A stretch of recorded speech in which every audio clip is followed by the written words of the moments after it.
എനിക്ക് ബേസിക്കലി ഞാൻ ആരെയും ഒന്നിനും ഡിപ്പെൻഡ് ചെയ്യാറില്ല. ഞാൻ ഭയങ്കര എനിക്ക് മറ്റേ എല്ലാം സ്വന്തമായിട്ട് ചെയ്യണം. എനിക്ക് അത്രയ്ക്ക് പറ്റില്ലെങ്കിൽ മാത്രമേ ഞാൻ ആരുടെയെങ്കിലും അതിൽ ഹെൽപ്പ് ചോദിക്കത്തുള്ളൂ. അപ്പോൾ ഈ ഒരു ഡെലിവറി കഴിഞ്ഞ സംഭവം എൻ്റെ ജീവിതത്തിലെ ഏറ്റവും ഒരു ടാസ്ക് ആയിട്ടാണ് ഞാൻ കണ്ടത്. ഞാൻ എങ്ങനെ അതിലൂടെ പോകും അങ്ങനെ സംഭവം. അപ്പോൾ എനിക്ക് ബാക്കിയൊന്നും ഞാൻ അങ്ങനെ ഹെൽപ്പ് ചോദിക്കാറില്ല. ഈ ഒരു കാര്യത്തിൽ ഞാൻ എൻ്റെ ഫാമിലിയിലെ എല്ലാവരോടും ഹെൽപ്പ് ചോദിച്ച് നടക്കുമായിരുന്നു ഫുൾ ടൈം. എനിക്ക് അതൊന്ന് ചെയ്തു തരും, നടുവൊന്ന് തടവി തരും, എന്നെ ഒന്ന് ഹെൽപ്പ് ചെയ്യുമോ എണീക്കാൻ. പ്രഗ്നൻസി സമയത്താണെന്ന് തോന്നുന്നു ഞാൻ ഏറ്റവും കൂടുതൽ ഹെൽപ്പ് സീക്ക് ചെയ്തത്. ഞാൻ കൊച്ചായിരിക്കുമ്പോൾ അഫ്കോഴ്സ് വീട്ടുകാർക്ക് എന്നെ ഹെൽപ്പ് ചെയ്തേ പറ്റൂ, ഞാൻ അവരുടെ കൊച്ചാണ്. ഞാൻ വലുതായിട്ട് ഞാൻ ഏറ്റവും കൂടുതൽ ഹെൽപ്പ് ചോദിച്ചിട്ടുള്ളത് പ്രഗ്നൻ്റ് ആയപ്പോഴായിരുന്നു. അശ്വിൻ്റെ അടുത്തായാലും അശ്വിൻ അറിയാം എനിക്ക് അത്രയ്ക്ക് പറ്റാത്ത വല്ല ടെക്നിക്കൽ പരമായിട്ടുള്ള കാര്യമോ അല്ലെങ്കിൽ എനിക്ക് എന്തെങ്കിലും ബോഡി ഇഷ്യൂസും അല്ലെങ്കിൽ ഞാൻ അശ്വിൻ്റെ അടുത്ത് ഒരു ഹെൽപ്പും ചോദിക്കാറില്ല. I like to be independent. I hate asking for help.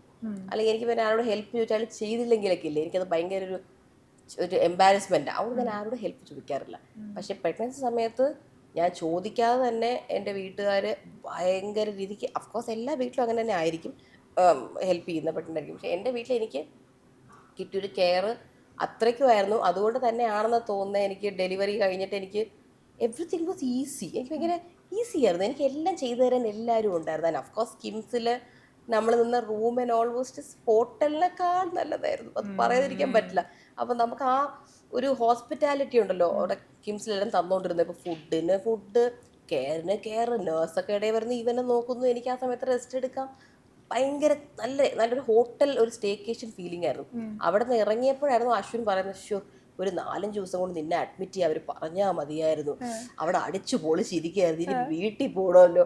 അങ്ങനെ വിഷമിച്ചാണ് അശ്വിൻ വീട്ടിലേ പോയത്. നമ്മൾ ഹോസ്പിറ്റൽസിൽ നമുക്ക് എപ്പോഴും ഹോസ്പിറ്റലിൽ പോകാൻ നേരത്ത് നമുക്ക് പേടി ഉള്ളത് ഒരു കാരണം കൊണ്ടാണ്.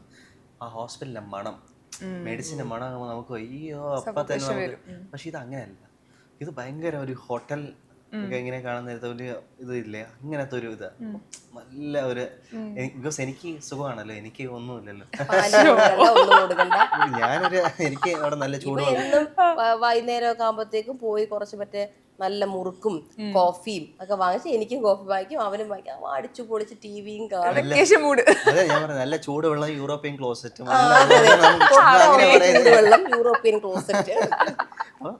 കൊള്ളായിരുന്നു ഫുഡ്. നല്ല അവര് വന്ന് ഇങ്ങനെ ചോദിക്കാം എന്താ വേണ്ടേ രാവിലെ എന്ത് വേണം. അത് ഇപ്പൊ ബ്രേക്ക്ഫാസ്റ്റ് ഒക്കെ അവർ തലേ ദിവസം രാത്രി വന്ന് ചോദിക്കും എന്താ രാവിലത്തേക്ക് ആവശ്യം, ഓക്കെ അത് തരും. രാവിലെ ഫുഡ് കഴിച്ചുകൊണ്ടിരിക്കുമ്പോൾ ഉച്ചയ്ക്ക് എന്താ വേണ്ടത്, ഓക്കെ ഉച്ചയ്ക്ക് കഴിച്ചോണ്ടിരിക്കുമ്പോൾ രാത്രി എന്ത് വേണം, അത് ഭയങ്കര രസമാണ്.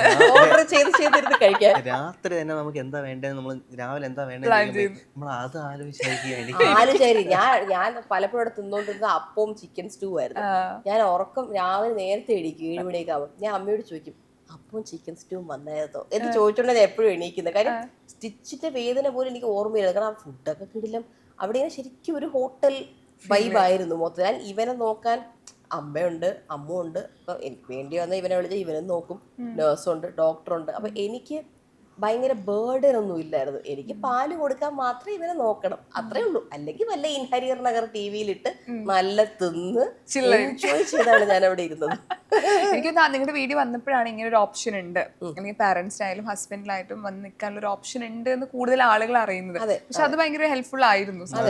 അല്ല പറഞ്ഞേ പറ്റൂ. കിംസിലെ ഈ ബർത്തിങ് സ്വീറ്റ് ആയാലും ഞാൻ നിന്ന റൂമായാലും ആ റൂമിന്റെ സർവീസിനും ആ റൂമിന്റെ ഒരു ബ്യൂട്ടിക്കും അവർ അത്രയ്ക്ക് റേറ്റ് ആക്ച്വലി മേടിക്കുന്നില്ല. സത്യം പറയാമല്ലോ, അവർ മേടിക്കുന്നില്ല. എമൗണ്ട് ഒക്കെ നിങ്ങൾക്ക് അവിടെ ചെക്ക് ചെയ്യാം. ഞാനായിട്ട് ഇപ്പം റേറ്റ് വ്യത്യാസം ഉണ്ടെന്ന് എനിക്കറിയില്ല. പക്ഷേ ആ ഒരു റൂമിന് അവർ ചാർജ് അവർക്ക് ഇനിയും ചെയ്യാം. പക്ഷെ അവർ നല്ല കുറച്ചാണ്. അപ്പോൾ അവരെല്ലാവരെയും കൺസിഡർ ചെയ്താണ് റേറ്റ് വെച്ചിരിക്കുന്നത്. ലൈക്ക് എല്ലാവർക്കും ആഗ്രഹം കാണില്ലേ, ബർത്തിങ് സ്വീറ്റ് ആയാലും ഹസ്ബൻഡിനെ അമ്മേനെയൊക്കെ അകത്ത് നിർത്തിച്ച് എല്ലാവർക്കും അത് കിട്ടട്ടെ, അങ്ങനെ ഓപ്പർച്യൂണിറ്റി കിട്ടട്ടെ എന്ന് വെച്ചിട്ടായിരിക്കാം അവർ ആ റേറ്റ് വെച്ചത്. ശരിക്കും ബില്ല് വന്നപ്പോൾ ഞാൻ ഞെട്ടി, ഇത്രയേ ഉള്ളൂ എന്ന് ഞാൻ ചിന്തിച്ചു. അത് കുറച്ച് ഇൻഷുറൻസ് ഇൻഷുറൻസ് കവറായി. അത് വേറെ കാര്യം. അല്ലല്ല, ഞാൻ റൂമിന്റെ സെപ്പറേറ്റ് കോസ്റ്റ് ചോദിച്ചു. ഏകദേശം ആളുകൾക്ക് അറിയാൻ വേണ്ടിട്ട് ഏകദേശം എത്ര വരുന്നു? 12,000 പോലത്തെ റേഞ്ച് ആയിരുന്നു. പക്ഷേ അതൊന്ന് ആലോചിച്ചാൽ നല്ലതല്ലേ. 12,000 സേവ് ചെയ്ത് വെച്ചൊരു എമൗണ്ട് അവിടെ ഇട്ടാൽ സ്വീറ്റിന് ഒരു ദിവസത്തേക്ക് 12,000, നമ്മുടെ ബെഡ്റൂമിന് 12,000 അങ്ങനെ. അപ്പൊ അത് ആക്ച്വലി ഒരു വിധം ആൾക്കാർക്ക് അത് അഫോർഡ് ചെയ്യാൻ പറ്റണമല്ലോ.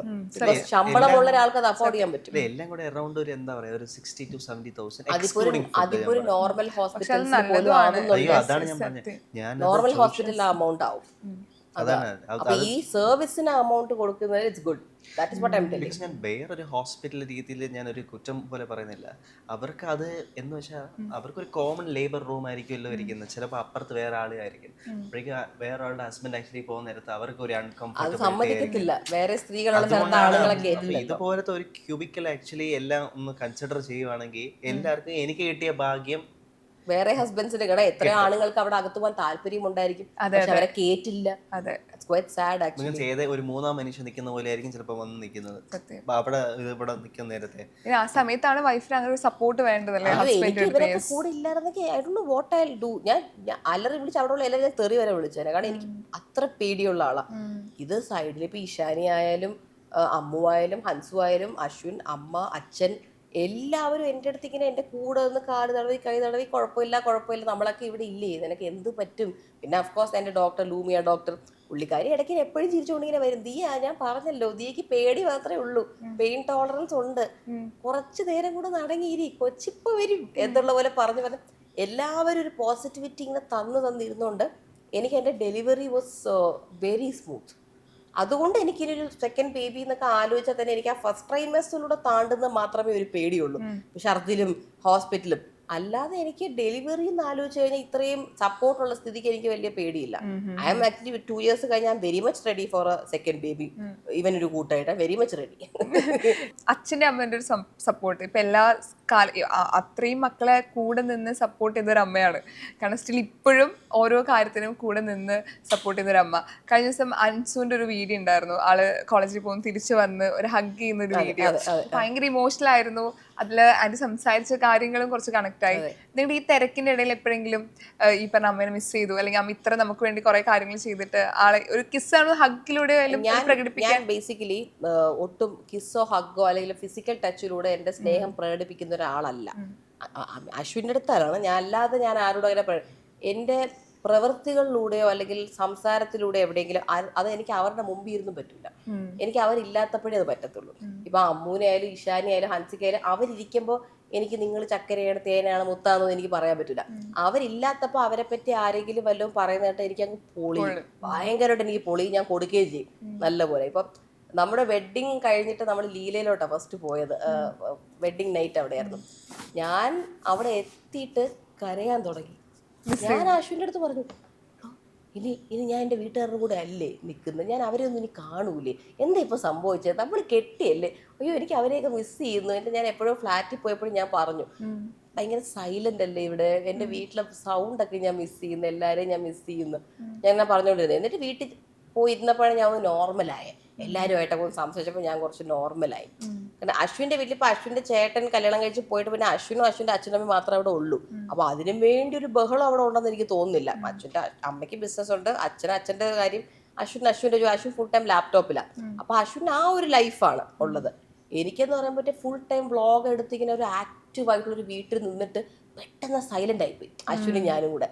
അപ്പോൾ എനിക്ക് അതൊക്കെ ഞാൻ അശ്വിൻ്റെ മുമ്പിൽ വെച്ച് എക്സ്പ്രസ് ചെയ്തിട്ടുണ്ട് പലതും. ഇങ്ങനെ കരഞ്ഞോ എനിക്ക് അവരെയൊക്കെ മിസ് ചെയ്യുന്നുണ്ട് എന്നുള്ള പോലെയൊക്കെ ഞാൻ പറയും. പക്ഷെ അല്ലാതെ ഞാൻ ഇവരുടെ മുമ്പിൽ അങ്ങനെ